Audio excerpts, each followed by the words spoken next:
Shalom. Hallelujah.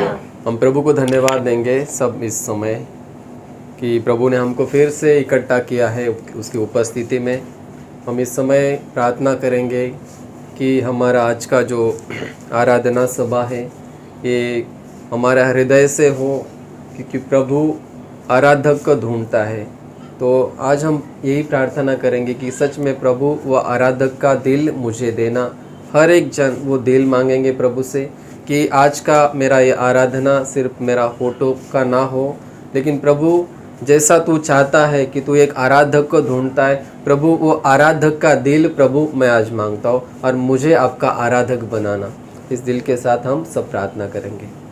प्यारे पिताजी, हम धन्यवाद देते राजा, आज की स्तुति करते प्रभु जी कि सच में प्रभु जी आपका हृदय का बातें को समझने के लिए प्रभु आज हमको मदद करना प्रभु जी कि सच में प्रभु तो एक आराधक को ढूंढता है राजा। कि सच में प्रभु जी वो आराधक का दिल प्रभु हम मांगते राजा कि सच में प्रभु जी हमारी आराधना प्रभु एक सूखी ना हो प्रभु जी, एक सिर्फ फोटो से ना हो प्रभु जी, लेकिन प्रभु हमारी आराधना से प्रभु आप खुश रहे प्रभु जी। हम मांगते राजा कि वो दिल हमको देना प्रभु जी, वो आराधक का मन हमको देना प्रभु जी, वो आत्मा और सच्चाई में प्रभु हम आपकी आराधना करें जिसके द्वारा प्रभु आप प्रसन्न हो जाए प्रभु जी।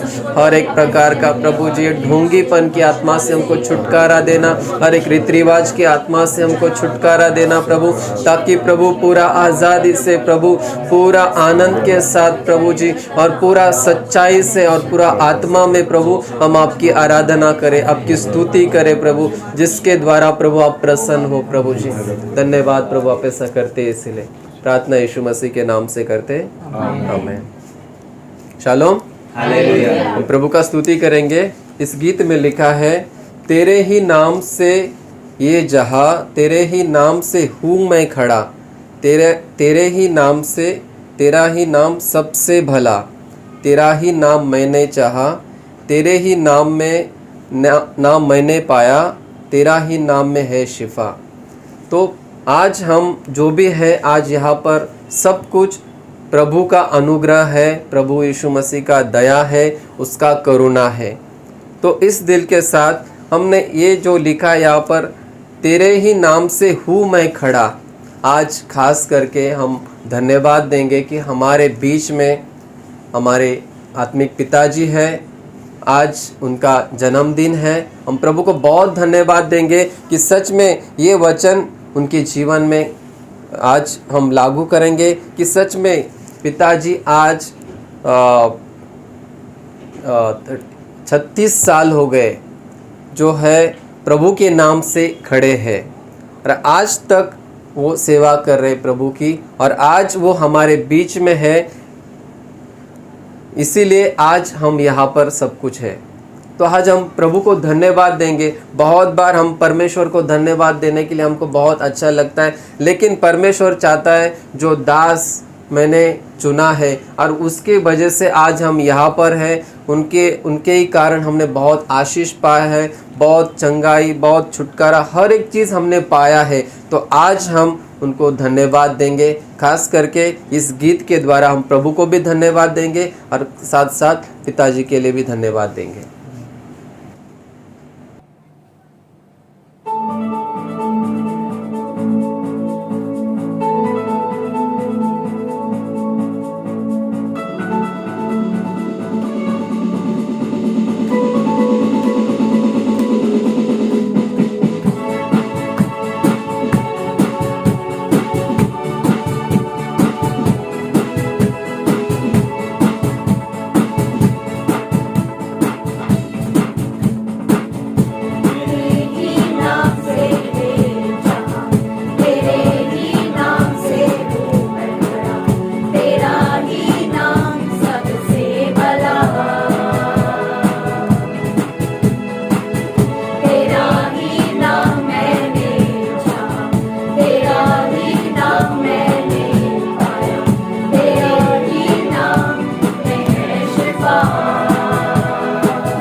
शालोम। हालेलुया। आइए हम प्रभु को दंडवत करेंगे, सब अपने घुटनों पर आएंगे। ये गीत में लिखा है, देता मुझको तेरे हाथों में, संपूर्ण रूप से बदल दे मुझे, मेरी इबादत तू सुन ले, तेरी मर्जी मुझ में पूरी होवे। एक प्रार्थना है और प्रभु चाहता है कि इस दिल से हम ये प्रार्थना प्रभु से करें कि सच में आज हम यहाँ पर इकट्ठे हुए हैं। आज प्रभु हमारे दिल को जांचता है।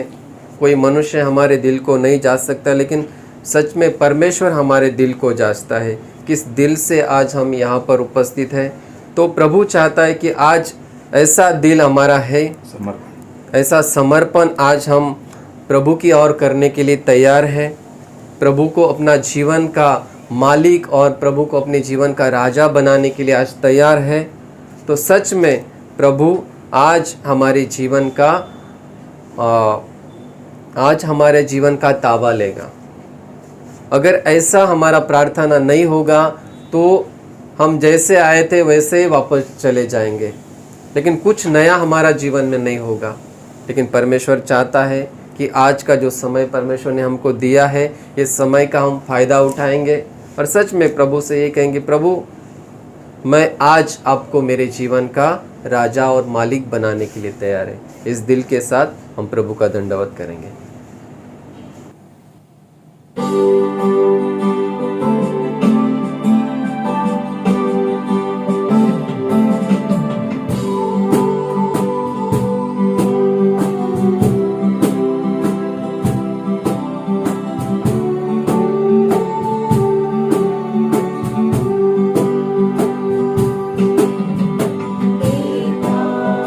मुझको तेरे हाथों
शालोम। हालेलुया। इस समय हम प्रार्थना करेंगे, जो हमने स्तुति किया, प्रभु को दंडवत किया, इस गीतों के द्वारा प्रभु ने हमसे बात किया।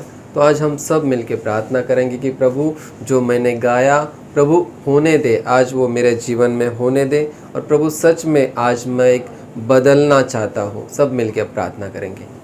प्यारे पिताजी, हम धन्यवाद देते, आपकी स्तुति करते राजा, कि सच में प्रभु आप स्तुति में विराजमान होने वाला परमेश्वर है। प्रभु आप आराधना से खुश होते, जो आत्मा और सच्चाई से आराधना करते प्रभु, उनकी आराधना से प्रभु आप खुश होते राजा। हम धन्यवाद देते राजा कि सच में प्रभु जी आप हमारे बीच में उपस्थित है प्रभु जी। और सच में प्रभु जी होने दे, जो गीत जो गाया हमने प्रभु जी, वो हमारा जीवन का एक हिस्सा होने दे प्रभु जी। जो हमने गाया वो हमारा जीवन में आज हम चाहते प्रभु, वैसा आप हमारा जीवन में करें प्रभु जी। कि सच में प्रभु हम आपका सच्चा आराधक बने प्रभु जी, आपका स्तुति करने वाले बने प्रभु, आपकी जय जयकार करने वाले बने प्रभु जी। धन्यवाद प्रभु, आप ऐसा करते हैं, इसलिए प्रार्थना यीशु मसीह के नाम से करते, आमीन। शालोम। आइए हम खड़े रहेंगे वचन पढ़ने के लिए।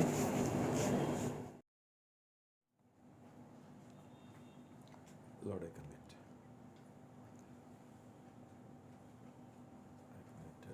in the right hands, Lord. I pray that you anoint her, Lord. And pour your Holy Spirit. Give her wisdom, knowledge. Lord, and the revelation of your word. Give her the boldness, Lord, to share your word, Lord. Bless the word. Protect her. In Jesus' name we pray. Thank you, Lord Jesus. Shalom. Hallelujah. आइए हम वचन पढ़ेंगे। यहेजकेल उसका 22वां अध्याय पद 30। मैंने उनमें ऐसा मनुष्य ढूंढना चाहा जो बाड़े को सुधारे और देश के निमित्त नाके में मेरे सामने ऐसा खड़ा हो कि मुझे उसका नाश करना ना पड़े, परंतु ऐसा कोई न मिला। प्रार्थना करेंगे। स्वर्गीय पापा, मैं आपको बहुत धन्यवाद देती हूँ आज के सच्चाई के लिए, जो आज हम सीखने वाले यीशु राजा। सच में आज ये वचन एजिकेल का हर एक का हृदय से बात करने पाए, एक एक जन से यीशु राजा, कि कैसा आप एक व्यक्ति आप चाहते हो, मांगते हो, और वो एक व्यक्ति कैसा होना चाहिए प्रभु। आज हर एक उदाहरण से आप हमको सिखाना, आप ऐसा करते, इसलिए मैं धन्यवाद देती हूँ। खास करके यीशु राजा, मैं बहुत धन्यवाद देती हूँ कि ये सारे जिनका उल्लेख मैं करने वाली हूँ प्रभु, उनके एक के भी लायके का मैं नहीं है, पर प्रभु सच में आपका अनुग्रह से हम सबको, मुझे भी प्रभु ऐसा आपकी ओर पूरा हृदय का होने के लिए आप हमको बनाएंगे। इसलिए मैं धन्यवाद देती हूँ यीशु राजा, मैं बहुत धन्यवाद देती हूँ कि आपका अभिषेक यहाँ पर है, आप ही हमसे बात करने वाले हो, इसलिए धन्यवाद। प्रार्थना यीशु मसीह के नाम से करते हैं, आमीन। प्यारे भाई बहनों, जैसे हम पिछले संडे को हमने सीखा था एक बहुत बड़ा सच्चाई कि बुलाए हुए, चुने हुए और विश्वास योग्य। हमने सीखा था कि सिर्फ परमेश्वर ने हमको बुलाया, हम बुलाए गए, उतना काफ़ी नहीं है। परमेश्वर ने हमको चुना, उतना काफ़ी नहीं है, पर हमको विश्वास योग्य भी रहना है। प्यारे भाई बहनों, आज का वचन भी यही कहता है, एक ऐसा व्यक्ति को ढूंढता है जो विश्वास योग्य हो, उसका एक महान काम सौंपने के लिए, उसका उद्देश्य पूरा करने के लिए। पर वो विश्वास योग्य व्यक्ति कौन है, किसको परमेश्वर विश्वास योग्य व्यक्ति कहता है, ये हमने पिछले हफ्ते सीखा था कि जो व्यक्ति परीक्षाओं में, अलग अलग परीक्षाओं में वो गुजरता है और उन परीक्षाओं में वो विश्वास योग्य ठहरता है, पास हो जाता है, वही व्यक्ति क्या है, विश्वास योग्य। और उनकी ओर ऐसा विश्वास योग्य व्यक्तियों को परमेश्वर अपना जिम्मेदारी, अपना उद्देश्य पूरा करने के लिए वो सौंपता है। प्यारे भाई बहनों, आज हम ऐसे ही बहुत सारे उदाहरण हम देखने वाले हैं कि परमेश्वर किस तरह से उसके लिए कि एक ही व्यक्ति काफ़ी है उसका उद्देश्य पूरा करने के लिए, पर शर्त यह है कि वो व्यक्ति क्या हो, विश्वास योग्य हो, जो परीक्षाओं से गुजरते हुए पास हुआ है। प्यारे भाई बहनों, आज हम ये क्यों सीख रहे हैं? आज जैसा मैं ये अलग अलग उदाहरणों पे जो हम सीखने वाले, जैसा मैं मनन कर रही थी, तभी मैं ये हमारा आत्मिक पिताजी के साथ मैं लागू कर रही थी। तो सच में ये बहुत सारी ऐसी बातें आत्मिक पिताजी में मेरे को दिखाई दिया। और क्यों सीख रहे, क्योंकि आज और उसके बाद जैसा मैं ये सीख रही थी तो मेरे अंदर आया कि सच में मैं यीशु को बहुत धन्यवाद दूँ हमारा आत्मिक पिताजी के लिए, उनका जन्म के लिए, कि जिस उद्देश्य के लिए परमेश्वर ने उनका जन्म दिया, जिस उद्देश्य के लिए उनका जन्म धरती पर हुआ, किस तरह से परमेश्वर ने उनको बुलाया। परमेश्वर ने उनको जब भी वो बचपन में 10 साल के ही थे, उसका महान उद्देश्य पूरा करने के लिए उस समय बुलाया। 56 सालों का 56 सालों का उनका ट्रेनिंग हुआ एक उद्देश्य पूरा करने के लिए। क्या उद्देश्य है प्यारे भाई बहनों? एक ऐसी कलीसिया, परमेश्वर ने कहा मेरा कलीसिया मैं खड़ा करूँगा, और उसके लिए जो विश्वास योग्य व्यक्ति चाहिए वो पिताजी को चुना। और उससे पहले इतने सालों का उनका ट्रेनिंग हुआ ताकि ये उद्देश्य को सिद्धतापूर्वक पूरा करने के लिए, जिम्मेदारी के साथ, विश्वास योग्यता के साथ पूरा करने के लिए वो सक्षम रहे। इसलिए प्रभु ने उनको ये ट्रेनिंग दिया। और आज हम देखेंगे कि कैसे इनका ऐसे विश्वास योग्य व्यक्ति का परमेश्वर का नज़र में क्या मूल्य है, आज हम देखेंगे। एक वचन हम पहले लेते हैं, 1 तिमोथी 2 का 20 से 21।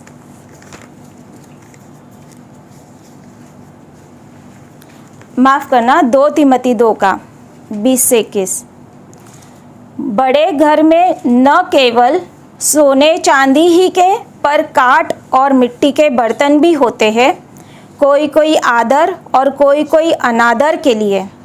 यदि कोई अपने आप को इनमें शुद्ध करेगा तो वह आदर का बर्तन और पवित्र ठहरेगा और स्वामी के काम आएगा, हर भले काम के लिए तैयार होगा।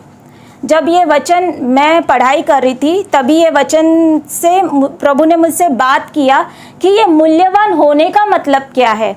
यहाँ पे हमने देखा था कि अलग अलग बर्तन है घर में, कोई मिट्टी के बर्तन है, कोई लकड़ी के बर्तन है, कोई सोने के बर्तन है और कोई चांदी के।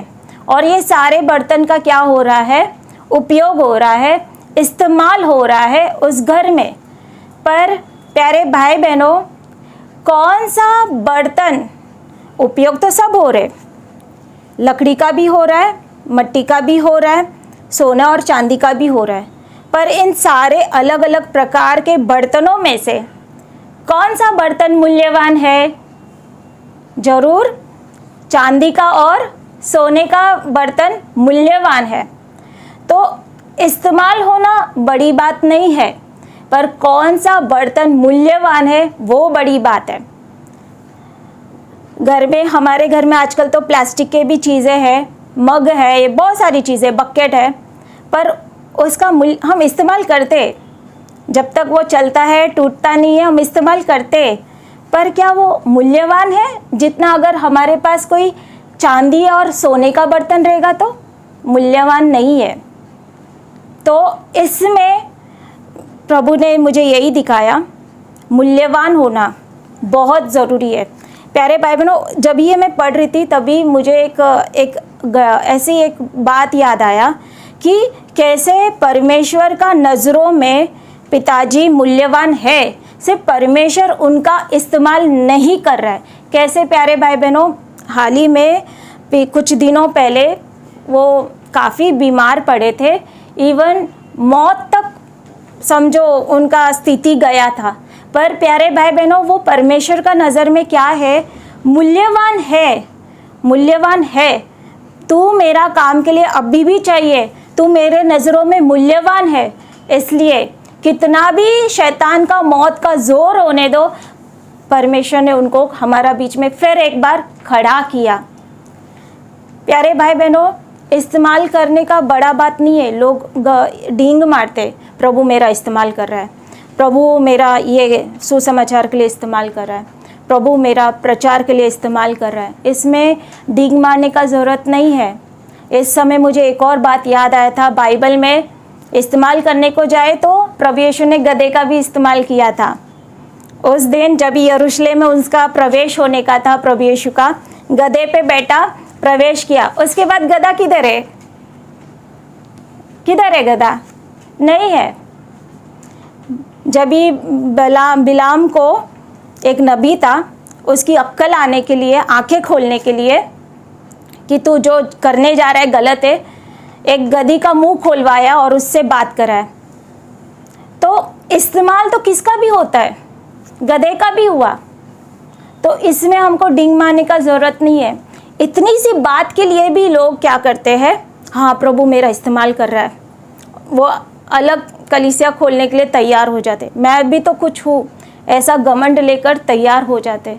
पर प्रभु आज ये वचन से आंखें खोले, बाबा तू कौन सा बर्तन है, प्लास्टिक का है, मट्टी का है या लकड़ी का है या सोने का है या चांदी का है, जिसका प्रभु मूल्य समझता है, वो मूल्यवान है। प्यारे भाई बहनों, ऐसे ही बाइबल में बहुत सारे हम उदाहरण देखने वाले, वो एक व्यक्ति जिनका प्रभु के नज़रों में कितना मूल्य था। पहला उदाहरण ऐसे, और एक और चीज़ मेरे को बोलना था कि कौन ऐसे व्यक्ति है जो प्रभु का नज़रों में मूल्यवान है। ऐसे तो इस्तेमाल किसका भी करेंगे, गधे का करेंगे, किसका भी करेंगे, कोई भी बर्तन चलेगा, पर मूल्यवान कौन है? एक वचन हम देखते हैं, 2 कुरिन्थी 7:1।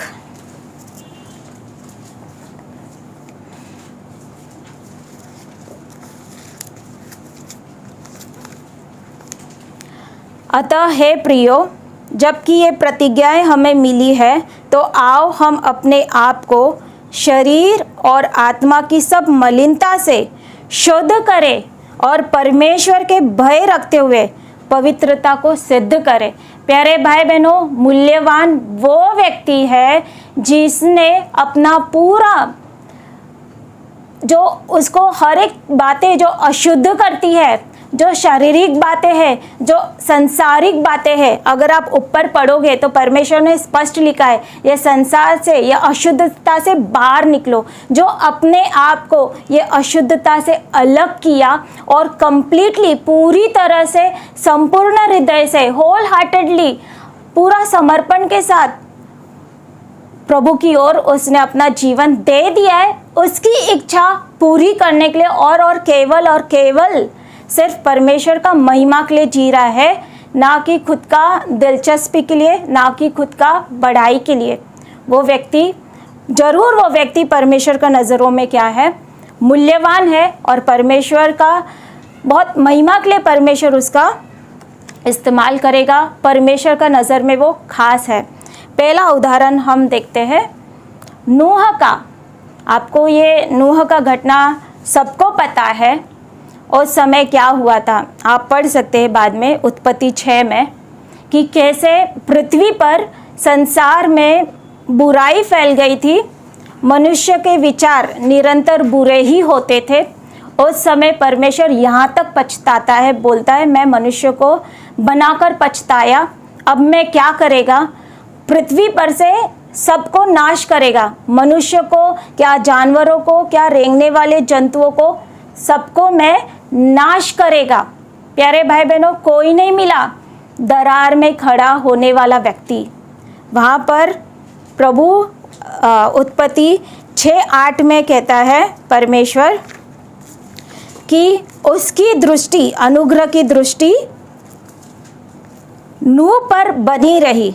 प्यारे भाई बहनों, कोई नहीं मिला दरार में खड़े होने वाला, एक भी व्यक्ति नहीं मिला। 8 लोग थे, पर उसमें से भी एक ही व्यक्ति सिर्फ नूह को चुना, जो परमेश्वर का नज़रों में मूल्यवान था और विश्वास योग्य था, ये अपना उद्देश्य पूरा करने के लिए। प्यारे भाई बहनों, जरा सोचो, अगर नूह भी अविश्वास योग्य निकलता तो आज एक भी मनुष्य, उस समय सारे मनुष्य जाति क्या हो गए थे? नाश हो गए थे सब, नूह उनका परिवार को छोड़कर। अगर वो भी अविश्वास योग्य निकलता तो हम आज संसार में कोई मनुष्य देखने को नहीं मिलता था। प्यारे भाई बहनों, तो परमेश्वर को सिर्फ एक व्यक्ति बस हो गया, पूरा जगत में इतना बड़ा उद्देश्य नाश और एक नया शुरुआत करने, एक व्यक्ति बस हो गया था। दूसरा उदाहरण हम देखेंगे मूसा का। प्यारे भाई बहनों, मूसा परमेश्वर का एक बार एक बड़ा उद्देश्य पूरा करने का था कि जो इजरायली लोग हैं उनको मिस्र से छुड़ाने के लिए, उन मिस्रियों का गुलामी से छुड़ाने के लिए परमेश्वर एक व्यक्ति ढूंढता है। और प्यारे भाई बहनों, एक और महत्वपूर्ण बात, जब तक ऐसा विश्वास योग्य व्यक्ति जो परमेश्वर का नज़रों में मूल्यवान है नहीं मिलेगा ना, तो वो ये नहीं बोलेगा अरे मेरा काम रुका है, अब मैं क्या करूँ, मेरा काम अटक गया, चलो जो मिला उससे हम काम चलाएंगे। ऐसा नहीं करते परमेश्वर। ऐसा नहीं है कि किसी को भी एरे गैरों को लिया और अपना काम चलाया। परमेश्वर उसका खास काम के लिए ऐसा खास विश्वास योग्य व्यक्ति को ही ढूंढता है, और जब तक नहीं मिलता ना, वो अपना काम उद्देश्य पूरा नहीं करता है। तो यहाँ पर परमेश्वर ने मूसा को चुना, और मैंने जैसा पहले बोला कि चुनने से पहले क्या होता है, वो विश्वास योग्य है या नहीं है, उसका टेस्टिंग होता है, उसका परीक्षाएं होता है, उसका ट्रेनिंग होता है। और ये हमने बहुत बार सीखा है कि मूसा का ट्रेनिंग में देरी हो गया था। तो जो इजरायली परमेश्वर का प्लान के अनुसार 400 साल के बाद आज़ाद होना चाहिए था मिस्र से, उनको 450 साल लग गए। 430 साल लग गए, मतलब 30 साल एक्स्ट्रा लग गया। क्यों प्यारे भाई बहनों? चलता है परमेश्वर को, देरी हो रहा है ना, चलता है, पर मैं ऐसे ही किसी को खड़ा नहीं करेगा। ट्रेनिंग, बरोबर ट्रेनिंग का ज़रूरत है। तो एक बार पिताजी अपना जीवन का भी गवाही दे रहे थे कि कैसे, मैंने अभी जिक्र भी किया था, ट्रेनिंग का, प्रॉपर ट्रेनिंग का ज़रूरत है विश्वास योग्य व्यक्ति बनने के लिए, एक जिम्मेदार व्यक्ति बनने के लिए। तो देखो ना, ऐसा ही नहीं है कि कल बुलाया और आज हम खड़े हो गए सेवकाई करने के लिए, ऐसा नहीं है। उनका ट्रेनिंग बरोबर हुआ। बचपन से 10 साल का उम्र से वो सेमिनार में एडमिशन लिया, वहाँ पर उनका ट्रेनिंग हुआ, बाइबल के ज्ञान का, बहुत सारी बातों का ट्रेनिंग हुआ, अनुशासन के जीवन का, हर एक चीज़ का ट्रेनिंग हुआ। और इतने सालों का ट्रेनिंग के बाद 1986 में प्रभु ने उनको एक कलीसिया का जिम्मेदारी से सौंपा। तो ऐसा नहीं कि आज प्रभु ने मुझसे बात किया है, लोग ऐसा करते हैं, आज प्रभु ने मुझसे बात किया है, प्रभु ने मुझे बुलाया है, मुझे कॉलिंग आया है और मुझे बुलाहट आया है ये सेवकाई के लिए, और हम खड़े हो जाएंगे। नहीं प्यारे भाई बहनों, यहाँ पे हमने देखा कितने गंभीर है परमेश्वर, रुकते हैं। 30 साल हुआ, होने दो देरी इजराइलियों को, पर सही मूसा चाहिए, ट्रेंड हुआ, परीक्षा से गुजरा हुआ, परीक्षा में पास हुआ, एक विश्वास योग्य व्यक्ति चाहिए। और प्यारे भाई बहनों, इस ट्रेनिंग का असर क्या हुआ प्यारे भाई बहनों? आपको मालूम है कि जब भी हम पढ़ेंगे नहीं, आपको अगर बाद में पढ़ना है तो ये अध्याय निर्गमन 32 में है कि कैसे वो थोड़ा समय के लिए मूसा जब पहाड़ पर, सिनै पहाड़ पर चले गए, जब ही उनका जो विश्वास योग्य व्यक्ति परमेश्वर ने चुना, उनका लीडर उनका बीच में नहीं है, इजराइलियों के बीच में नहीं है, तो क्या हुआ? थोड़ा 40 दिनों के लिए सिर्फ चले गए पहाड़ पर, सीनै पहाड़ पर, तो नीचे कितना गड़बड़ हुआ आपको पता है कि वो लोग सच्चा परमेश्वर से भटक कर वहाँ पर बछड़े का मूर्ति पूजा करने लगे प्यारे भाई बहनों। और सोचो, और कौन ये लोग हैं? इतना आसान हो गया उनको 2 मिनट में, 40 दिनों में, कुछ दिनों में सच्चा परमेश्वर को भूल गए। जबकि ये लोगों ने पूरा इजराइल में मिस्र से रेगिस्तान आने तक कितना चमत्कार देखा, वहाँ के 10 चमत्कार, 10 महामारी देखा, लाल समुंदर का चमत्कार देखा। इतना सारा चमत्कार देखने के बाद भी इतना जल्दी वो भटक गए।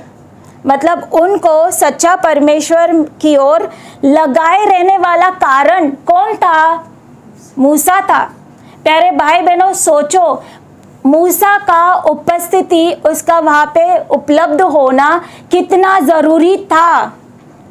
आज हमको लगता है हम हमारा आत्मिक पिताजी को इतना हल्का रीति से लेते होंगे। हाँ है, हाँ पास्टर है, हाँ आत्मिक पिताजी है, पर सोचो वो आज हमारा बीच में है करके वो हमको परमेश्वर का सच्चाई का मार्ग में, सकरे मार्ग में हमको अभी तक टिकाए रखे, नहीं तो हम कभी का भटक जाते थे।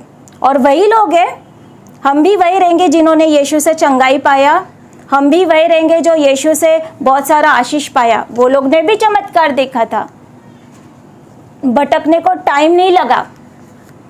इसलिए परमेश्वर को ये पता है, इसलिए परमेश्वर ने एक ऐसे विश्वास योग्य व्यक्ति को हमारा बीच में रखा है। प्यारे भाई बहनों, जब वो मूसा सिनाई पहाड़ पर गया था 40 दिन के लिए, आरून को थोड़ा समय के लिए बोला तुम संभालना इनको, इनका लीडरशिप, इनको देख रेख करना, इनका तू लीडर है थोड़ा समय के लिए। क्या हुआ? थोड़ा पब्लिक ने उसके ऊपर जोर जबरदस्ती किया, वो उनका दबाव में आ गया। उसका दिल अच्छा था, वो परमेश्वर का भय मानता था, पर थोड़ा इजरायली लोगों ने थोड़ा दबाव डाला, वो दबाव में आ गया और उनको सोने का बछड़ा बना के दिया। तो कितना ज़रूरी, ये जब मैं पढ़ रही थी वहाँ पे सही में कमज़ोर गिरा आरून, उसका लीडरशिप में, उसका नेतृत्व में कमज़ोर गिरा। और उसी वक्त मैं ये भी देख रही थी, मूसा कमज़ोर नहीं था, यही इजरायली लोग हैं जो आरून को दबाया, यही इजरायली इतने समय मूसा के साथ थे। मैं यही देख रही थी, इतने साल, मुझे भी अभी कई साल हो गए कलीसिया में, मैंने देखा है अलग अलग प्रकार का दबाव हमारे आत्मिक पिताजी के ऊपर आता है। अलग अलग बातों में अलग अलग प्रकार से दबाव आता है, प्रेशर आता है, पर धन्यवाद, वो उनका नेतृत्व, उनका लीडरशिप इतना कमज़ोर नहीं है कि वो मनुष्य को प्रसन्न करने के लिए कोई भी निर्णय ले ले। एक बात के लिए प्रभु को धन्यवाद कि वो वचन के साथ समझौता नहीं करते हैं। भले ही सामने वाला नाराज़ हो, बुरा लगे, पर जो वचन है मैं मिलावट करते हुए उनका कानों को खुजली होए वैसा मैं वचन क्यों बांटूं? मुझे जो सच्चाई का वचन है, प्यारे भाई बहनों, ये ट्रेनिंग का असर है। हम प्रभु को धन्यवाद देंगे इस बात के लिए प्यारे भाई बहनों कि बिना समझौता के एक स्ट्रिक्ट नेतृत्व में, स्ट्रिक्ट लीडरशिप में खड़े हैं। एक और हम उदाहरण देखेंगे। प्यारे भाई बहनों, जैसा मूसा का देखे, परमेश्वर को एक व्यक्ति काफ़ी है, एक व्यक्ति काफ़ी है प्यारे भाई बहनों। हमने उसके बाद परमेश्वर ने जोशुआ को चुना। जोशुआ के बारे में परमेश्वर ने कहा, जैसा मैं मूसा के साथ था ना, वैसा मैं तेरे साथ रहेगा। पर मुझे ये बात बहुत अच्छा छुआ था जोशुआ का, न्यायो 2:7,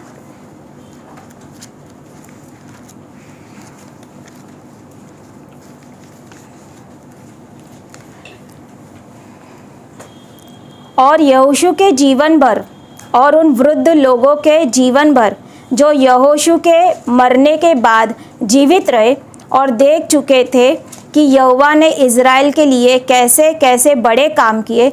इज़राइल लोग यहोवा की सेवा करते रहे। ये वचन मुझे इसलिए छुआ था कि जब मूसा था तो वो एक स्ट्रॉन्ग एक स्ट्रिक्ट नेतृत्व में था, वो समझौता नहीं करता था। वैसे ही जब जोशुआ, जब तक उनका परमेश्वर ने इज़राइलियों को बीच में चुना था, जोशुआ को, यहाँ पर लिखा है जब तक जोशुआ था और जब तक उसके साथ के प्राचीन लोग थे तब तक एक भी इज़राइल यहोवा से भटका नहीं था, एक भी इज़राइली मूर्ति पूजा की ओर गया नहीं था। प्यारे भाई बहनों, और ख़ास बात यह है कैसे किस आधार पे परमेश्वर ने जोशुआ को चुना। ये हमने कई बार सीखा है कि उसका भी सही रीति से ट्रेनिंग हुआ, वो भी परीक्षाओं से गुजरा। 40 साल रेगिस्तान में मूसा के साथ, उस मूसा के नीचे उसका ट्रेनिंग हुआ। प्यारे भाई बहन, उसका असर ये दिखता है कि ये विश्वास योग्य है और उसका विश्वास योग्यता से ये हुआ पूरा इज़राइल जब तक जिंदा था जोशुआ तब तक ये लोग परमेश्वर से फिरे नहीं। और उसके बाद देखो वो ये मूर्ति पूजा सब आ गया पराये देवता के पीछे, अन्य जातियों के साथ।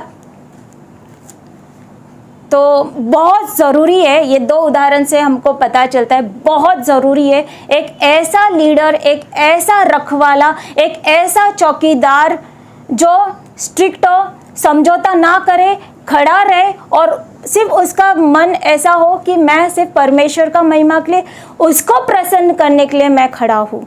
तो प्रभु को बहुत धन्यवाद कि हमारा बीच में परमेश्वर ने एक ऐसा पिताजी को रखा है।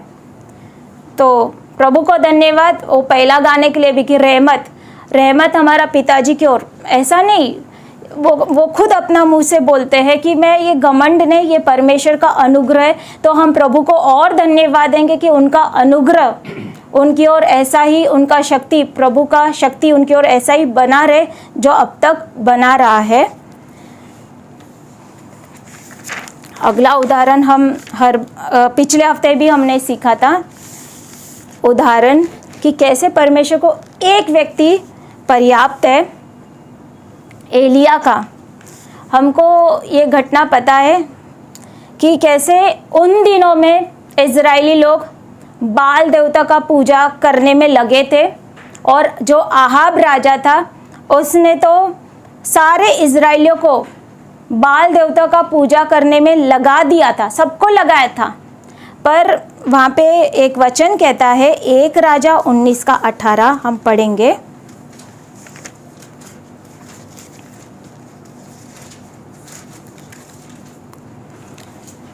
तो भी मैं 7,000 इज़राइलियों को बचा रखूँगा। यहाँ पे ये कहते हैं परमेश्वर एलिया को कि अभी भी 7,000 इज़राइली लोग हैं कि वो लोग बाल देवता के आगे झुके नहीं हैं। प्यारे भाई बहनों, मैं इसलिए ये कह रही हूँ कि 7,000 लोग थे, 7,000 लोगों में से इतने सारे लोग थे जो बाल देवता के साथ आगे झुके नहीं, दंडवत नहीं किया। तो एलिया को ही क्यों चुना? प्यारे भाई बहनों, 7,000 लोग सिर्फ इतने थे लोग, हम नहीं करेंगे, हम मूर्ति पूजा नहीं करेंगे, हम यहोवा पर ही विश्वास रखेंगे।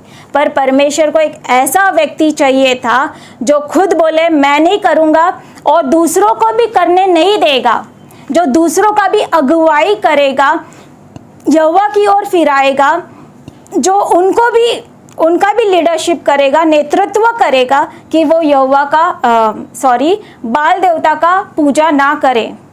तो परमेश्वर को ज़रूरत नहीं है ऐसे कोई भी हल्के लोग को ज़रूरत नहीं है। 7,000 भले ही 7,000 है, भले ही बहुत सारे लोग हैं, पर परमेश्वर को एक व्यक्ति काफ़ी है जो होल हार्टेडली, जो संपूर्ण हृदय का है, जो सिर्फ और सिर्फ यीशु का महिमा के लिए जीना चाहता है।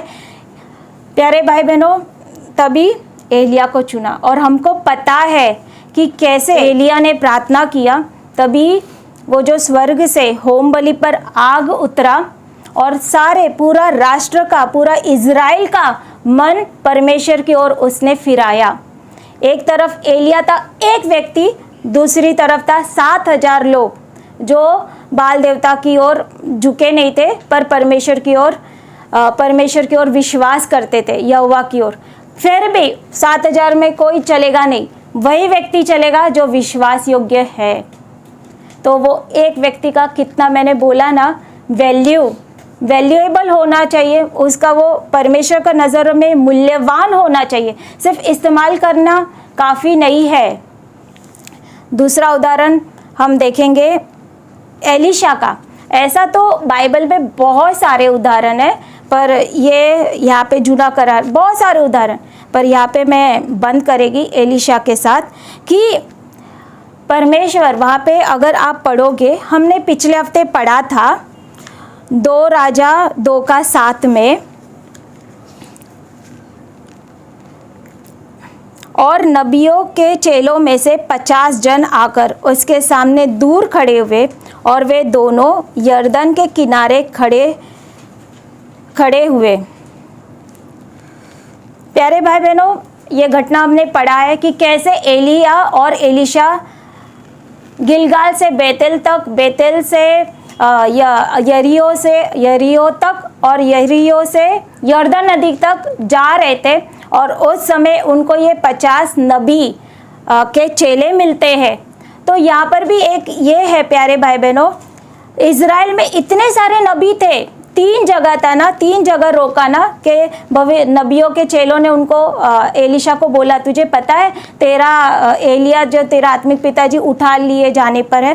3 जगह पर ये नबी लोग मिले, इतने सारे नबी थे, इतने सारे नबी। यहाँ चेले लिखे, मतलब उनका एज अ नबी एक नबी बनने का तौर पर उनका चेले है, तो मतलब उनका ट्रेनिंग चल रहा था। फिर भी इतने सारे लोगों में से किसको चुना? जो एलीशा है, जो कुछ उसका ट्रेनिंग नहीं चल रहा था, वो कोई नबी का बेटा भी नहीं था। और जब चुना उस समय हमने पिछले हफ्ते सीखा कि वो अपने जो आगे 12 बैल है उसके साथ में वो क्या कर रहा था, खेती का काम कर रहा था। तो प्यारे भाई बहनों, यहाँ ट्रेनिंग का उसका कुछ ट्रेनिंग नहीं, वो ये नबी का भी बेटा नहीं है। फिर भी परमेश्वर ने एलीशा को चुना। हमने देखा उसका ट्रेनिंग कैसे हुआ, क्या ट्रेनिंग हुआ, किस प्रकार से परीक्षा हुआ उसका एलिया के नीचे। हमने ये वचन पिछले हफ्ते पढ़ा है। क्या कौन था वो एलिया का हाथ धुलाने वाला था। तो इससे मालूम पड़ता है ये जो नबी थे इनका ट्रेनिंग क्या हो रहा था, सिर्फ दिमाग का। शायद उनको मूसा का कानून सिखाते होंगे और कुछ नियम सिखाते होंगे, पर यहाँ ट्रेनिंग किसका चाहिए? एलीशा कौन था? एलिया के नीचे हाथ धुलाने का, उनका सेवा करता था एलिया का। तो कौन सा ट्रेनिंग चाहिए? इसका, दिमाग का जो बाकी के नबी लोग का चल रहा था, या दिल का ट्रेनिंग चल रहा था। प्यारे भाई बहनों, सच में परमेश्वर को सिर्फ मुझे वचन आता है, मुझे वचन का जानकारी है, आजकल तो उतना भी नहीं है। सिर्फ एक बाइबल कॉलेज किया, एक सर्टिफिकेट लिया और बोलते अब प्रभु ने मेरा बुलाहट पूरा करूंगा, मैं सेवकाई में उतरूंगा, मैं करेगा। पर ऐसे नबियों को, इतने सारे जो नबी थे उनको परमेश्वर ने क्या किया? रिजेक्ट किया। पर ऐसे व्यक्ति को चुना जिसका सही रीति से हृदय का ट्रेनिंग हुआ, दिल का ट्रेनिंग हुआ। जो दिल में हमने सीखा है, दिल में जो घमंड है, दिल में जो स्वयं है, दिल में जो बड़ाई है, ये सारी बातें हैं, वो सब चकनाचूर करने के लिए उसका हमने सीखा खीमा बना। ये ट्रेनिंग चाहिए था, वो सिर्फ एलीशा का हुआ। और परमेश्वर ने उस एक व्यक्ति को चुना और उसके द्वारा इतना सारा पूरे इजराइलियों को चलाया। एक घटना याद है मुझे कि जो आराम का राजा इजराइलियों को हमला करने के लिए आ रहा था, तो वहाँ पे परमेश्वर ने एलीशा को बता देता था, और एलीशा इजराइल के राजा को बता देता था कि सावधान रहना, फलाना फलाना जगह से आराम का राजा आएगा तुम पर हमला करने को। और ये लोग सावधान होते थे। तो ये आराम का राजा चकित होता था, ये बोलता था अरे मैं हम लोग जो भी प्लानिंग करते हैं हमला करने का, इवन जो हम लोग बेड में भी होकर जो भी हम इतना गुप्त रीति से हम लोग प्लानिंग कर रहे हैं हमला करने का, इन लोग को कैसे मालूम पड़ता है? कौन है तुम्हारे बीच में से जासूस, बताओ। पर प्यारे भाई बहनों, ये एलीशा था जो परमेश्वर के साथ उसका रिश्ता था, और परमेश्वर उसको एलीशा को हर एक चीज़ इजराइलियों का बता देता था, इजराइलियों का अगुवाई करता था।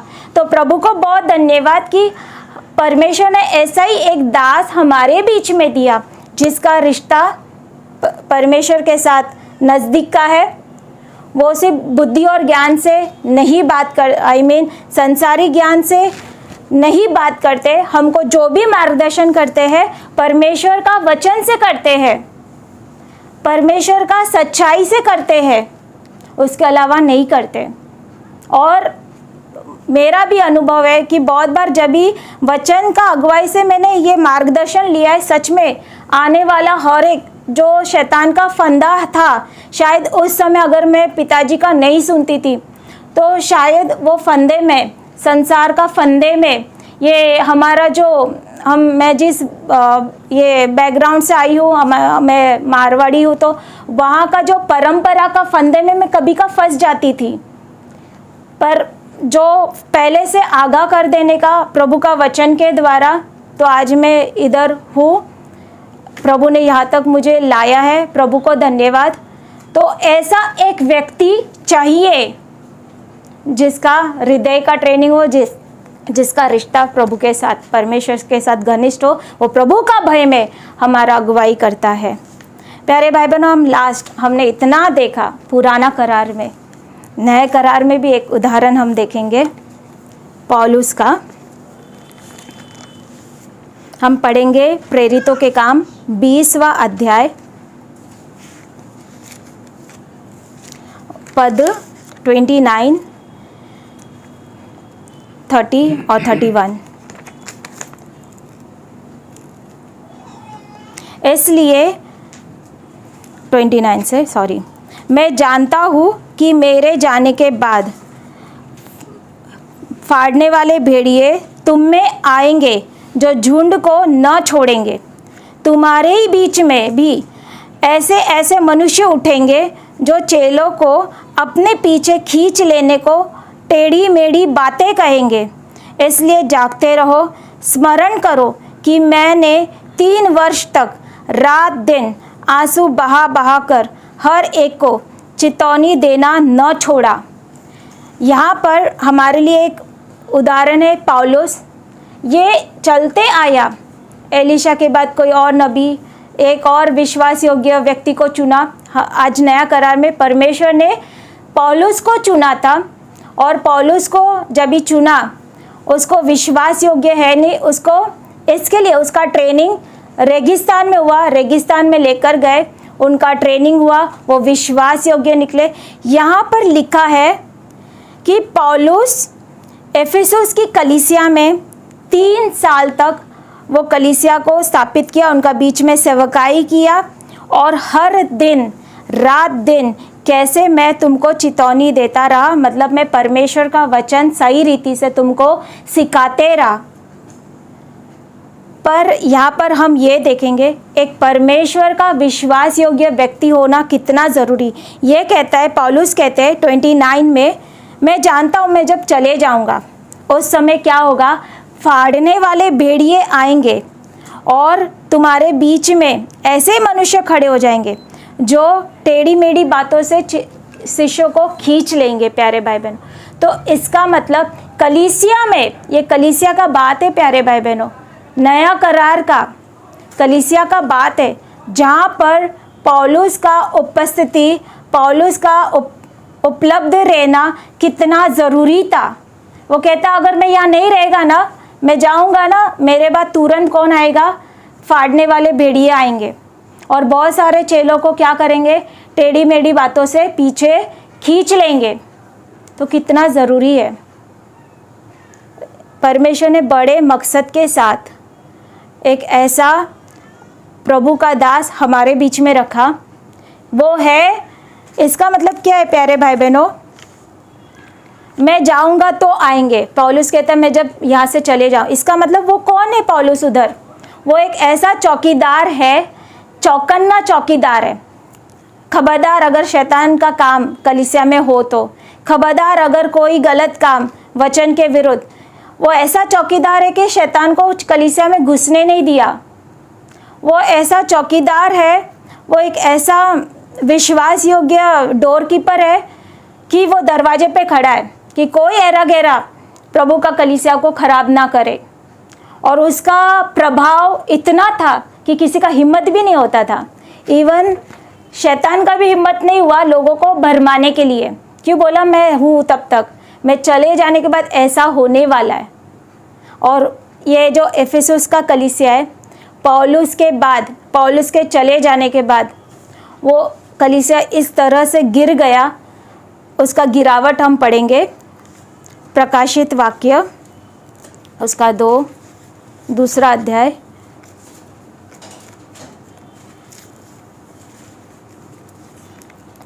एक से 5। एफेसुस की कलीसिया के, ये वही एफेसुस की कलीसिया है जहाँ पे पौलुस ने दिन रात प्रभु का वचन सिखाया, 3 साल उनका बीच में सेवा किया, विश्वास योग्य रहे। ये वही कलीसिया है। एफेसुस की कलीसिया के दूत को ये लिख, जो 7 तारे अपने दाहिने हाथ में लिए हुए और सोने की 7 डीवट के बीच में फिरता है, वो यह कहता है, मतलब प्रभु यीशु, मैं तेरे काम, तेरे परिश्रम, तेरे धीरज को जानता हूँ और ये भी जानता हूँ कि तू बुरे लोगों को देख नहीं सकता और जो अपने आप को प्रेरित कहते हैं और है नहीं, तू उनको परख कर झूठा पाया। तू धीरज धरता है, मेरे नाम के लिए दुख उठाते उठाते थका नहीं। पर मुझे तेरे विरुद्ध में ये कहना है कि तू अपना पहला सा प्रेम छोड़ दिया है। इसलिए स्मरण कर कि तू कहाँ से गिरा, मन फिरा, पहले के समान काम कर। यदि तू मन नहीं फिराएगा तो मैं तेरे पास आकर तेरी डीवट को उसके स्थान से हटा दूंगा। प्यारे भाई बहनों, पहले तो यहाँ पे लिखा है एफेसुस की कलीसिया में बोला, हाँ मुझे मालूम है। और ये उसके बाद, पौलुस के बाद जो वहाँ पे प्राचीन थे, जो वहाँ का दूत था जिसके हाथ में एफेसुस की कलीसिया थी, उसको कहता है परमेश्वर, प्रभु यीशु कहता है, मुझे मालूम है कि तू धीरज रखता है, मैंने तेरे काम देखा है कि तू मेरे नाम से बहुत मेहनत कर रहा है, मैंने देखा है कि तू झूठे प्रेरित को पहचान लेता। ठीक है, अच्छी बात है, पर तू पौलुस नहीं है। प्रभु ने यही कहा, पर तू पौलुस नहीं है। देख, ये एफेसुस की कलीसिया पहला प्रेम से गिर गई है। कितना बड़ा गिरावट आया पौलुस के बाद, कितना बड़ा गिरावट। प्रभु यहाँ तक बोल दिया कि तू पहला प्रेम से जहाँ से गिर गया ना, देख कहाँ से गिरा, पश्चाताप कर, नहीं तो तेरा बीच में से मैं दीवट हटा दूंगा। तो जब मैंने ये पढ़ा तो ये एक हमारे लिए भी एक चेतावनी हो जाता है कि प्रभु ने वो दूत को कहा, तू पौलुस नहीं है। काश तू एक पौलुस जैसा होता, काश वहाँ पे पौलुस रहता, तो ये एफेसुस की कलीसिया इस तरह से गिरती नहीं थी कि यहाँ तक नौबत आ गई कि मैं मेरा दीवट हटा दूँ यहाँ से। प्यारे भाई बहन, हम बहुत डींग मारते हैं, हम बहुत खुश होते हैं हमारा कलीसिया के लिए। प्रभु धन्यवाद, कितना अच्छा कलीसिया है। प्रभु धन्यवाद, कितना अच्छा पिताजी आपने हमको दिया है, जो हमको सही रीति से सारा वचन का शिक्षा देते हैं, सही रीति से, बिना समझौता के, बिना मिलाट के। प्रभु को धन्यवाद, प्रभु को धन्यवाद ऐसा पिताजी कि हमारा मार्गदर्शन करता है। पर प्रभु आज हमको ये बुला रहा है, उसके बाद क्या?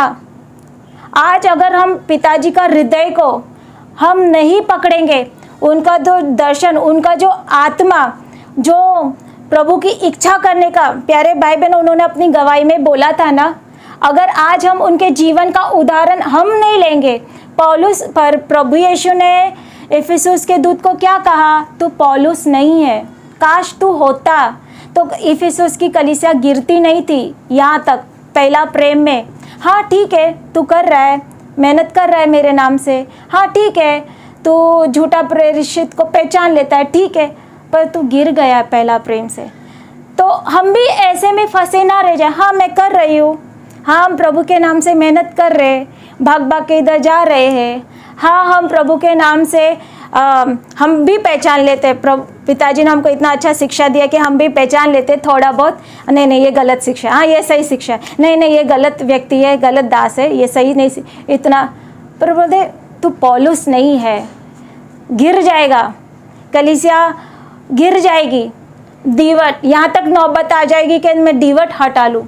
चाहते हैं कि हमारा कलीसिया में ऐसा हो, प्रभु का देह में, प्रभु का परिवार में ऐसा हो, तो हमारा जिम्मेदारी क्या है कि हम जो आत्मा आत्मिक पिताजी में है, एलीशा ने एलिया का दुगना भाग आत्मा का अभिषेक पाया, हमारे अंदर हृदय है कि जो आत्मा, जो समर्पण पिताजी में है वो मैं पाऊँ, जो दिल पिताजी में है वो मैं पाऊँ, जो समर्पण पिताजी में है वो मैं पाऊँ, उनका उदाहरण मैं लूँ। पौलुस कितना हिम्मत से कहता है कि मेरा अनुकरण करो, तो हम भी बोल सकते कि हम आत्मिक पिताजी का अनुकरण करें।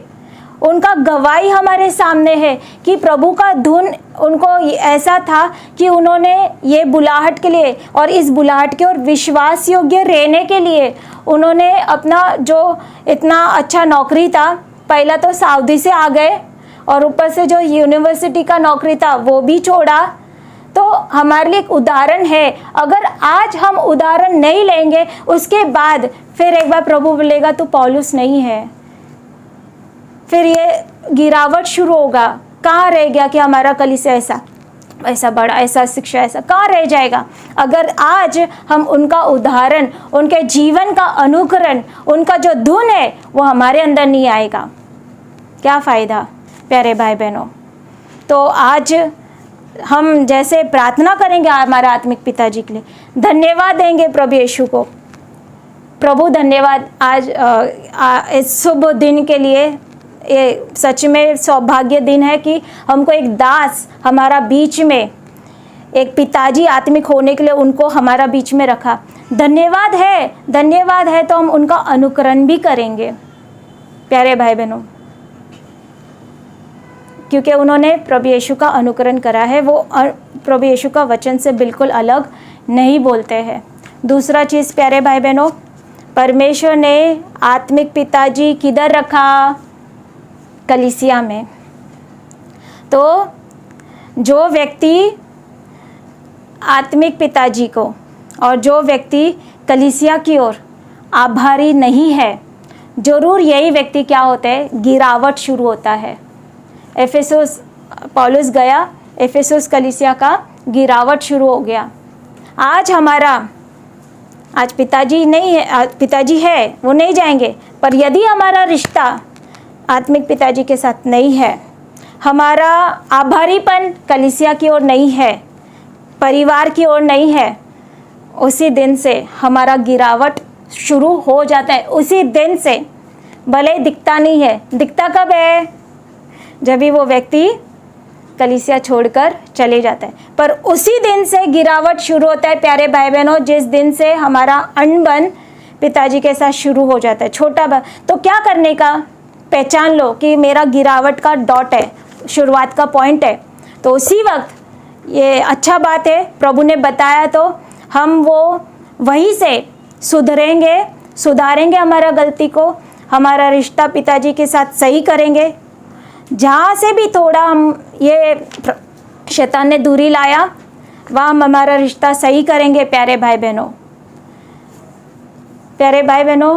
कलीसिया मैं आपको एक बताऊँ, जो आत्मिक पिताजी में ये उदाहरण हम लोग हर बार सीखते हैं। एक बच्चे का बरोबर परवरिश कब होता है? फुल फैमिली, जहाँ पे मम्मी और पापा है, जहाँ परिवार है, वहाँ बच्चे का परवरिश अच्छा होता है। तो जब परमेश्वर ने आत्मिक पिताजी दिया तो वो आत्मिक परिवार में दिया। आत्मिक परिवार है उसका कलीसिया। जैसा मैं बोल रही थी कि परमेश्वर कितना वैल्यू आत्मिक पिताजी को, उसके नज़रों में आत्मिक पिताजी, उसका एक व्यक्ति दरार में खड़ा होना कितना वैल्यू। मैं एक बात बताती हूँ आपको, प्रभु ने कलीसिया को इतना महत्व दिया कि उसने अपना क्या किया, जान कलीसिया के लिए दे दिया। समझो कोई बच्चा बीमार है उसका, और पता चला कि उसका किडनी खराब, माँ बाप तैयार रहते, तत्पर रहते कि मैं कैसे भी खुशी से मैं किडनी दूँ और मेरे बच्चे को क्या करूँ, ठीक करूँ। क्यों? पड़ोसी के लिए किडनी देंगे, कोई अजनबी के लिए देंगे नहीं। क्यों? माँ बाप की नज़र में बच्चा क्या है, मूल्यवान है। तो सोचो प्रभु यीशु ने अगर अपना पूरा जान दिया तो कलीसिया पर प्रभु यीशु का नज़र में क्या है, मूल्यवान है। तो मूल्यवान व्यक्ति में कोई ऐरा गहरा चौकीदार रखेंगे क्या परमेश्वर? ऐसा ही व्यक्ति को रखेंगे जो मूल्यवान है। और कब मूल्यवान निकला? जब उनका परीक्षा हुआ, ट्रेनिंग हुआ और विश्वास योग्य निकले। प्यारे भाई बहनों, भूलो मत, परमेश्वर का नज़र में कलीसिया मूल्यवान है। तो कलीसिया को चलाने वाला भले ही परमेश्वर का अनुग्रह से, परमेश्वर का शक्ति से, पर जो चौकीदार रखा वो भी ऐसे ही किसी को नहीं रखेंगे। ये परमेश्वर का योजना है कि एक विश्वास योग्य दास को मैं रखूं। दूसरा चीज़ प्यारे भाई बहनों, एक बच्चे का परवरिश परिवार में होता है। मैं मेरा अनुभव से मैं बता सकती हूँ कि मेरा परवरिश, मैं बहुत शायद 18 साल की तभी से मैं ये कलीसिया में प्रभु ने मुझे लाया। प्यारे भाई बहनों, मेरा परवरिश आत्मिक रीति से, अगर मैं ये कलीसिया में नहीं रहती थी तो मेरा जीवन कहाँ रहता था। मैंने अभी जस्ट बताया मैं कहाँ गुम हो जाती थी, मैं इधर तक नहीं पहुँचती थी, मुझे ये नहीं मिलता था, प्रभु का वचन नहीं मिलता था। मुझे ये भी इतना बड़ा सौभाग्य, इवन इसके तो लायकी का नहीं है मैं कि मैं वचन सिखाऊं या वचन बांटूं, पर प्रभु का अनुग्रह पर नहीं होता था। प्रभु मुझे यहाँ तक नहीं लाता था अगर, और मैं शायद पाप में, और ये जो आज जो लोग आते हैं संसार से, जो लोग कलीसिया में आते, मेरे लिए प्रार्थना करो, हमारा जीवन में जादू टोना है, मेरा जीवन में मेरा पति दारू पी रहा है, मेरे बच्चे भटक गए, ये सारा स्टोरी मेरा भी रहता था। जो आज लोग हमको बोलते, यही कहानी मेरा भी रहता था। प्यारे भाई बहनों, प्रभु को धन्यवाद। दूसरा चीज़ मैं ये बताना चाहती हूँ कि आप कलीसिया, और कौन कलीसिया छोड़कर जाता है जिनको कोई ये आभारीपन है नहीं, जिसका आंखें खुला नहीं है।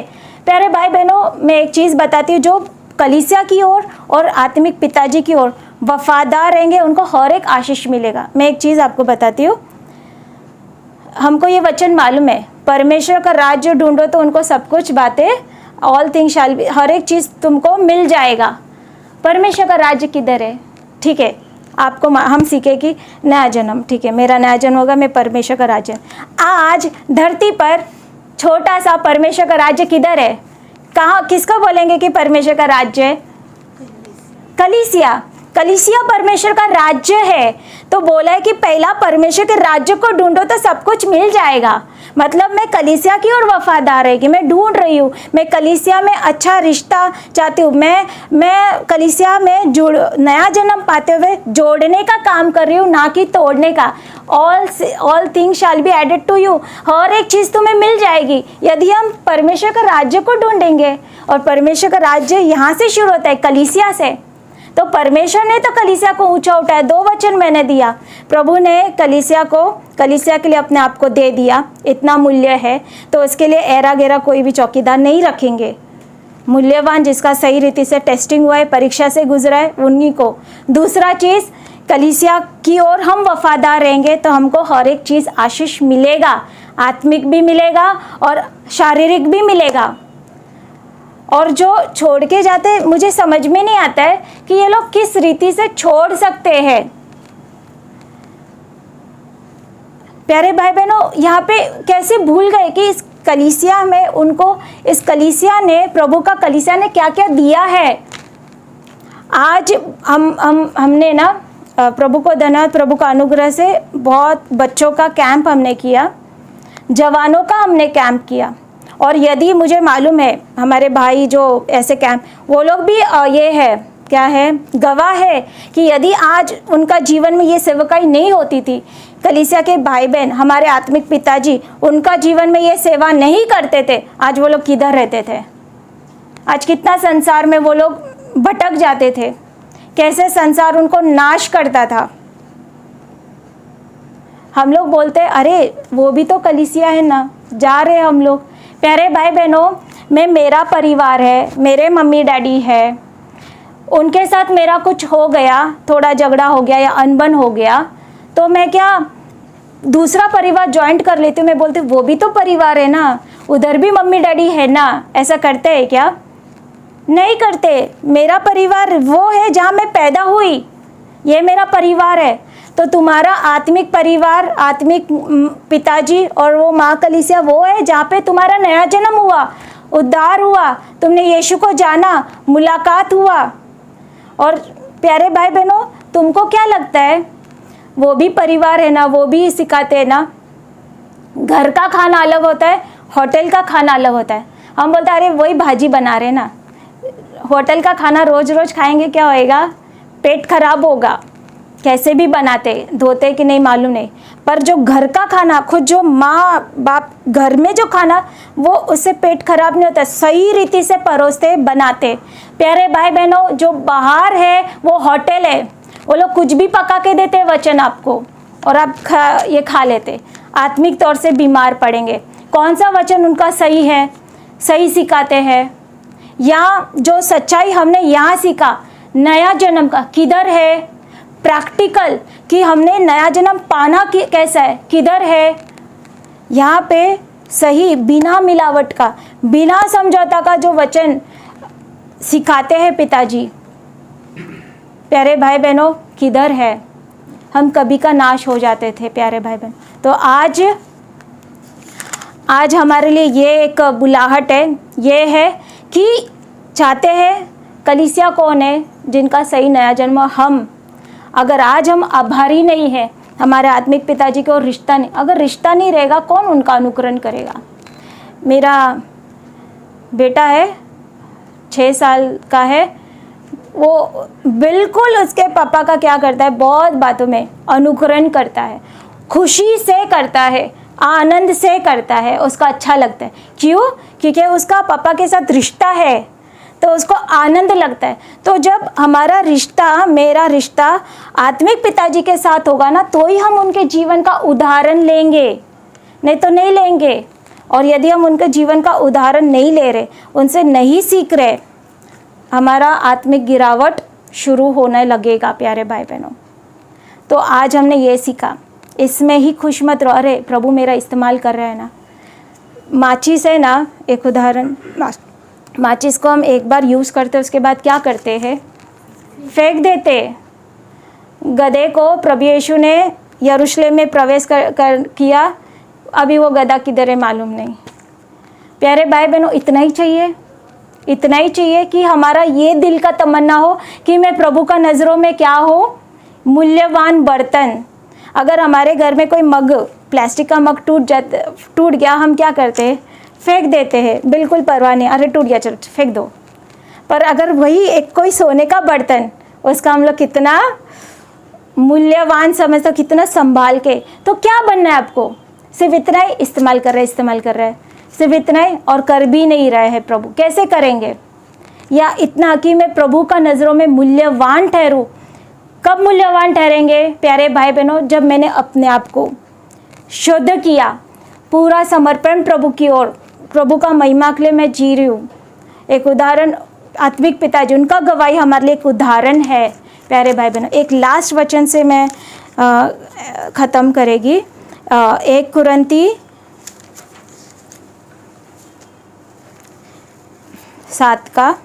2 कुरिन्ती 7:2।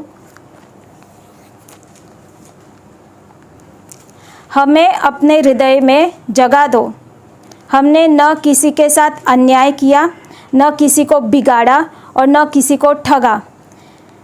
प्यारे भाई बहनों, यहाँ पर पौलुस कहता है कि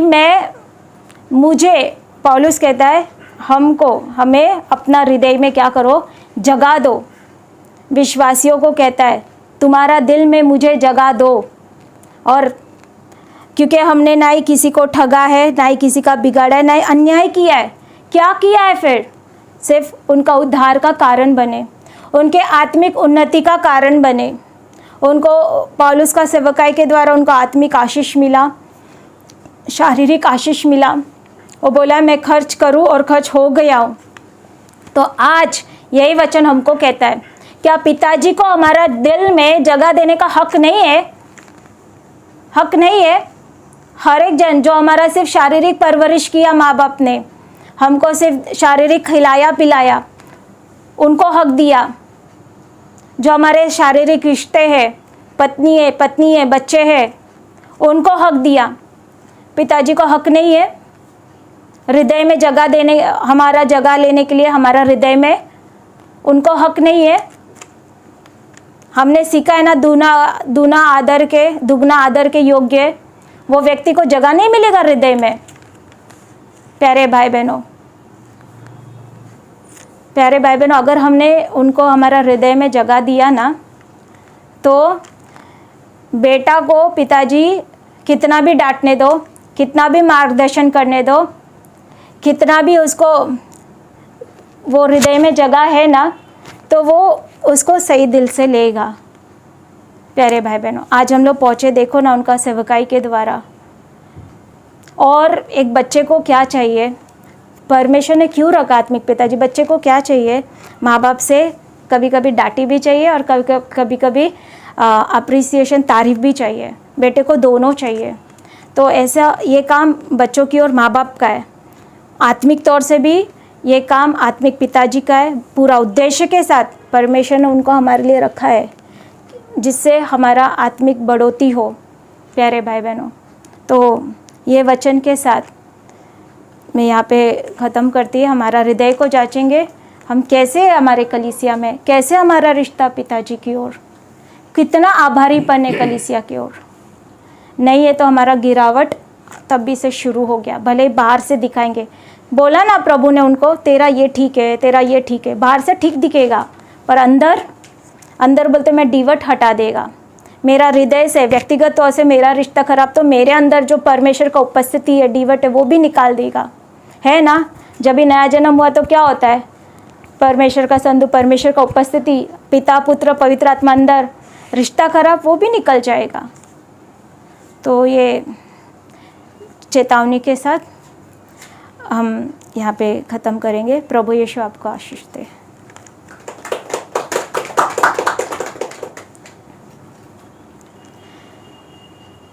स्वर्गीय पापा, मैं बहुत धन्यवाद देती हूँ आज का एक सच्चाई के लिए, कि आपने हमको सिखाया कि आपके नज़र में वो एक व्यक्ति जो दरार में खड़ा होता है कितना मूल्यवान है। यीशु राजा, मैं बहुत धन्यवाद देती हूँ कि वो आज समय समय पर आपने जो एक व्यक्ति को खड़ा किया, इस समय वर्तमान का स्थिति में जो एक व्यक्ति को हमारे लिए आपने खड़ा किया। यीशु राजा, जितना मूल्यवान आप उनको देते हो प्रभु, उतना ही मूल्यवान, उतना ही नज़रिए से प्रभु हम उनको और देखें, हमारा रिश्ता हो उनकी ओर, कलीसिया की ओर। प्रभु, ये आपका परिवार है, ये आपका देह है जिसको आप मूल्य देते हैं। यीशु राजा, मैं धन्यवाद देती हूँ कि इन वचनों के द्वारा आपने हमारी आंखें खोली। यीशु राजा, मैं बहुत धन्यवाद देती हूँ कि वचन आज का प्रभु एक एक हृदय में चंगाई लेकर आएगा। जो कड़वाहट है, जो नफरत है, उसकी ओर चंगाई लेकर आएगा। यीशु राजा, मैं बहुत धन्यवाद देती हूँ। और प्रभु, आप प्रभु सच में प्रभु वो जो रिश्ते खराब हो गए, जो आत्मिक भाई बहनों के साथ, पिताजी के साथ, उसमें आप चंगाई लेकर आएंगे। मैं आपको बहुत धन्यवाद देती हूँ, ताकि सच में ये कलीसिया प्रभु आप आशीर्वादित करेंगे। इसलिए धन्यवाद। इस कलीसिया में सच में वो बेदारी और वो जागृति आएगा। आपकी महिमा के लिए ये कलीसिया खड़ी रहेगी प्रभु, ना कि गिरेगी। आप ऐसा करेंगे, इसलिए धन्यवाद देते।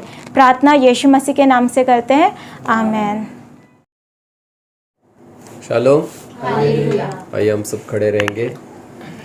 इस समय हमने जो वचन सुना है, वचन के द्वारा प्रभु ने हमसे बात किया है। बहुत सारे उदाहरण हमने देखा है प्रभु के वचन के द्वारा, जो प्रभु ने, प्रभु के नज़रों में जो प्रभु ने जो दास थे वो कितना मूल्यवान थे, और हम प्रभु को धन्यवाद देंगे कि सच में वही एक परमेश्वर का दास जो हमारे आत्मिक पिताजी है वो हमारे बीच में है।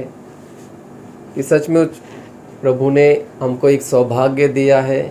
और जैसे मैं ये वचन सुन रहा था उस समय परमेश्वर ने मुझसे यही बात किया कि जिस घर में माँ बाप नहीं होते हैं उस बच्चे के जीवन में क्या बीतता है, वो मैंने खुद अनुभव पाया है मेरा जीवन में। तो मैं प्रभु को बहुत धन्यवाद देता हूँ कि आज मैं जो भी हूँ मेरे आत्मिक पिताजी के कारण हूँ। तो प्रभु ने मुझे एहसास दिलाया कि एक घर में जब एक पिताजी नहीं होता है तो उस घर का वो बच्चे का ऊपर कितना बीतता है, कितना उसको संघर्ष करना पड़ता है अपने जीवन में। वही मैं प्रभु को धन्यवाद देता हूँ कि मेरे आत्मिक पिताजी के लिए कि मैं इस योग्य नहीं था, लेकिन उनका मार्गदर्शन के लिए, उनका वो पिता का वो प्रेम के लिए मैं प्रभु को बहुत धन्यवाद देता हूँ कि जिसके द्वारा आज मैं यहाँ पर हूँ। तो जैसा एक गीत हम गाएंगे, इस गीत में यही लिखा है कि प्रभु के आत्मिक पिताजी के साथ जब हमारा रिश्ता नहीं होगा तब तक हम उनका मार्गदर्शन नहीं लेंगे और ना ही प्रभु हमारा इस्तेमाल करेगा उसके राज्य के लिए। तो जो हमने वचन सुना है वो हमारा एक व्यक्तिगत अनुभव होने दो कि सच में मैं एक जो आत्मिक पिताजी प्रभु ने हमारे बीच में दिया है उनका हम मार्गदर्शन लेंगे, उनकी अगुवाई से हम चलेंगे।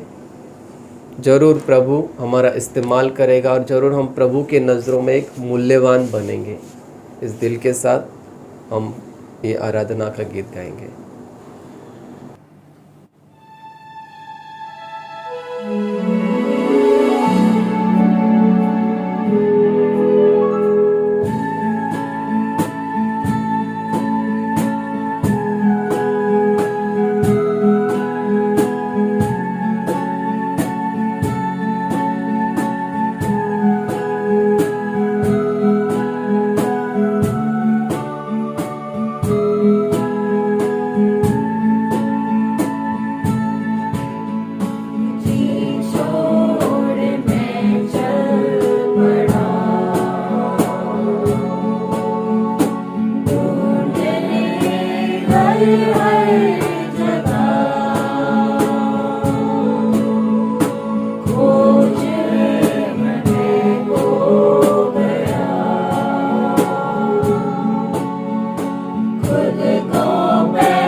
Hallelujah.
शालोम।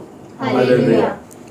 इस समय हमने जैसा वचन सुना है, वचन का प्रतिक्रिया हम देंगे इस समय हमारे दिल को जांचते हुए कि सच में हम लोग कैसा जीवन जी रहे। हम बहुत बार हम ये भी दूसरे कलीसिया का अगर हम तुलना करते हैं तो हम भी बहुत बार डिंग मारते कि हमको भी सही वचन मिलता है, हमारे बीच में भी एक आत्मिक पिताजी है, लेकिन उनके साथ हमारा रिश्ता कैसा है इसके ऊपर सब कुछ निर्भर है। वो अगर रिश्ता नहीं है तो आत्मिक पिताजी हमारे बीच में है, हमको सही वचन मिलता है, वो कोई मायने नहीं रखता है। प्रभु को चाहिए जैसा एलिया के साथ एलिशा का जो रिश्ता था, वही रिश्ते के कारण प्रभु ने एलिशा को चुना और उसको मूल्यवान बनाया। वही आज हम ये करेंगे कि मेरा रिश्ता मेरे आत्मिक पिताजी के साथ कैसा है। इस हिसाब से परमेश्वर मेरा इस्तेमाल करेगा और मुझे मूल्यवान बनाएगा। अगर ऐसा नहीं है तो हम आज पश्चाताप करेंगे और ये रिश्ते में सुधार लाने का प्रभु से हम प्रार्थना करेंगे। सब मिलकर प्रार्थना करेंगे। प्यारे पिताजी, हम धन्यवाद देते राजा, खास करके प्रभु जी आपका आज के वचन के द्वारा प्रभु आपने हमसे बातें किया प्रभु जी, कि सच में कितना ज़रूरी होता है प्रभु जी एक आत्मिक पिताजी प्रभु आपने हमारे बीच में दिया प्रभु जी, कि सच में हमको मार्गदर्शन करने के लिए प्रभु आपकी राह बताने के लिए प्रभु जी, हमेशा उनके और अधीन रहने के लिए, उनका मार्गदर्शन लेने के लिए प्रभु जी, कि सच में प्रभु ये आपकी इच्छा है, आपकी योजना है प्रभु जी, हमेशा उनके अधीनता में रहकर प्रभु जी आपकी इच्छा को हम पूरा करें प्रभु जी, कि सच में प्रभु हम चाहते राजा कि हम मूल्यवान बने प्रभु जी, का राज्य के लिए उपयोगी बने प्रभु जी। ये रिश्ते में प्रभु जो भी दूरी है प्रभु जी वो मिटाने के लिए प्रभु हमारे दिलों को सही करना प्रभु जी, कि सच में प्रभु जी वो आपका दिल हमको देना प्रभु जी, कि हमेशा प्रभु जी के अधीनता में रहकर प्रभु जी प्रभु उनका मार्गदर्शन लेते हुए प्रभु जी एक रिश्ते का जीवन हम जिए प्रभु जी, ना कि सिर्फ ध्यान प्रभु जी, लेकिन रिश्ते का जीवन जिए प्रभु जी। हर एक को प्रभु आप अनुग्रह करते राजा, इसलिए धन्यवाद देते राजा। धन्यवाद प्रभु जी। प्रार्थना यीशु मसीह के नाम से करते हैं, आमेन। शालोम। हालेलुया। इस समय आप जो लाइव देख रहे हैं वहाँ से आप ये वचन सुनाए, वचन की और आप प्रतिक्रिया दे सकते हैं, प्रार्थना कर सकते हैं। शालोम। हालेलुया। हमने जैसा वचन सुना है, वचन में हमने देखा कि जितने लोगों को परमेश्वर ने चुना है वो प्रभु के साथ विश्वास योग्य थे, और उनका जो आत्मिक पिताजी थे उनके साथ वो विश्वास योग्यता से जीवन जिए। तो इस गीत में भी लिखा है कि परमेश्वर हमेशा हमारी और विश्वास योग्य रहता है, भले हम कैसा भी जीवन जिए, परमेश्वर हमेशा हमारे साथ विश्वास योग्य रहता है। लेकिन परमेश्वर चाहता है कि हम भी उसके साथ विश्वास योग्य रहे, और जो आत्मिक पिताजी है उनके साथ हम विश्वास योग्य रहे, और जो हमारा कलीसिया है उनके साथ भी हम विश्वास योग्य रहे। तो ही प्रभु कहता है कि मैं मेरे वचन के अनुसार मैं क्या करूँगा, तुम्हारी सुधि करूँगा, मैं मेरे बच्चों की सुधि करूँगा। जब तक रिश्ताएं नहीं है तो पिताजी अपने बच्चों का सुधि कैसे कर सकता है।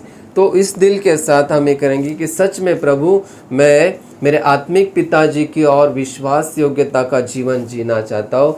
मेरे जो भाई बहन है, मेरा जो कलीसिया है, उनके साथ विश्वास योग्यता का जीवन जीना चाहता हूँ।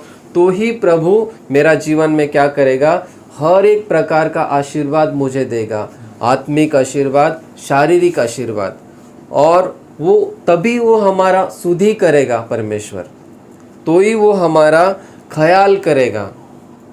जय मसीह की। इस दिल के साथ हम प्रभु का स्तुति करेंगे।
शालोम। हालेलुया। प्रभु को धन्यवाद कि सच में प्रभु ने आज के वचन के द्वारा जो हमने वचन सुना है, प्रभु ने एक काम करना शुरू किया है। जो जो लोगों ने अपना दिल को एक सही भूमि बनाया था, वचन को बीज जिस भूमि में गिरा है वो फल लाएगा। तो हम प्रभु को धन्यवाद देते हैं कि इस दिल के साथ जो लोगों ने वचन सुना है और सच में वो लोगों ने उनका जो रिश्ता आत्मिक पिताजी के साथ सही नहीं था, उनको प्रभु ने एहसास दिलाया, ये लोगों ने पश्चाताप किया और वचन के द्वारा प्रभु ने उनको एहसास दिलाया और सच में वो लोगों के जीवन में एक नया काम शुरू हुआ है। जो रिश्ते में दूरी था वो वहाँ पर प्रभु ने चंगाई दिया है। हम विश्वास करेंगे कि सच में इसके आगे वही लोगों का परमेश्वर इस्तेमाल करेगा उसके राज्य के लिए।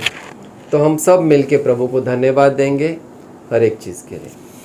प्यारे पिताजी, हम धन्यवाद देते राजा कि आज के वचन के द्वारा प्रभु जी आपने हमसे बातें किया प्रभु जी, कि सच में प्रभु जी वो वचन का बुद्धि और ज्ञान आपने हमको दिया, हमारे समझ को खोला प्रभु। शैतान का हर एक जो कड़वाहट है, हर एक प्रकार का जो वो सब कुछ निकाला प्रभु। हम धन्यवाद देते राजा ये गहरा समझ के लिए प्रभु जी, कि सच में प्रभु जी जो प्रभु ये आत्मिक जो दूरी है प्रभु जी, रिश्ते में जो कड़वाहट है वो सब निकाला प्रभु जी, ताकि सच में प्रभु आप प्रभु हमारा इस्तेमाल करना चाहते हैं प्रभु जी। आप प्रभु हमको मूल्यवान बनाना चाहते हैं राजा, कि सच में हम एक रिश्ते का जीवन जिए राजा, एक प्रेम का रिश्ते का जीवन जिए प्रभु जी, ताकि सच में ये प्रेम रिश्ते को हम बनाए रखे प्रभु जी। धन्यवाद देते राजा, धन्यवाद प्रभु, आपकी स्तुति करते। प्रार्थना यीशु मसीह के नाम से करते हैं, आमीन।